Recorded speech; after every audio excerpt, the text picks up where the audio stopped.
కొన్నేళ్లుగా రాష్ట్రంలో తాగునీటి పంపిణీలో క్లోరినేషన్ జరగడం లేదని గుర్తించామని మంత్రి సత్యకుమార్ మండలిలో వెల్లడించారు.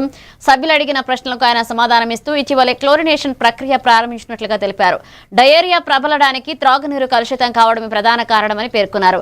వ్యాధి నివారణకు ప్రభుత్వం ప్రత్యేక చర్యలు తీసుకుందని మంత్రి పేర్కొన్నారు.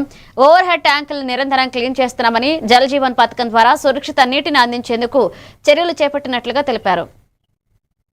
ఉదాహరణకు అరుణ్ కుమార్ గారు చెప్తున్నారు, వారు పక్క దీంట్లో జగ్గయ్యపేటలో మేము ప్రభుత్వం వచ్చిన కొత్తల్లో వస్తే నేను అక్కడికి వెళ్ళాను అధ్యక్ష. వాటర్ పంప్ హౌస్లో నాకు ఆశ్చర్యం వేసి 4 సంవత్సరాలుగా ఫిల్టర్ బెడ్లు మార్చలేదనే విషయం దృష్టికి వచ్చింది అధ్యక్ష. దాని తర్వాత చర్యలు తీసుకోవడం జరిగింది. ఎందుకంటే ఎవరైనా సరే వారు ఆ విషయాన్ని నేను అర్థం చేసుకుంటాను. ప్రజలు ఎవరైనా డయేరియా బారిన పడి వారి ఇబ్బందులు గడపకుండా అనారోగ్యం బారిన పడకుండా ఉండాలని ప్రభుత్వంలో మేము కూడా భావిస్తాం అధ్యక్ష. అయితే ఈ చర్యలు కూడా ఏ ప్రభుత్వం అయినా తీసుకోవాల్సిన ఇది ఉంది. గతంలో ఇప్పుడు ఏం చర్యలు తీసుకుంటున్నారు అంటున్నారు. ఇప్పుడు ఎక్కడ చూసినా వాటర్ ఓవర్ హెడ్ ట్యాంకులను క్లీన్ చేయించే పని చేస్తున్నాం అధ్యక్ష. క్లోరినేషన్ చేస్తున్నాం. ఎక్కడికెక్కడ గ్రామాల్లో వాటర్ శాంపిల్స్ తీసుకొని వాటిని పంపించి బ్యాక్టీరియాలజికల్ పరీక్షలు నిర్వహిస్తున్నాం. తర్వాత గ్రామంలో ఈ సర్వేలెన్స్ పెంచడం జరిగింది. ఎక్కడైనా ఇది వస్తున్నప్పుడు వెంటనే డోర్ టు డోర్ సర్వే చేయడం జరుగుతుంది. అవగాహన కల్పించే ప్రయత్నం చేస్తున్నాం. వ్యక్తిగత శుభ్రత మీద కూడా అవగాహన కల్పిస్తున్నాం.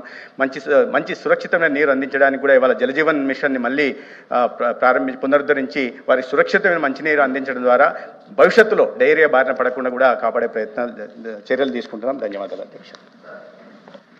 ఉదాహరణకు అరుణ్ కుమార్ గారు చెప్తున్నారు, వారు పక్క దీంట్లో జగ్గయ్యపేటలో మేము ప్రభుత్వం వచ్చిన కొత్తల్లో వస్తే నేను అక్కడికి వెళ్ళాను అధ్యక్ష. Water pump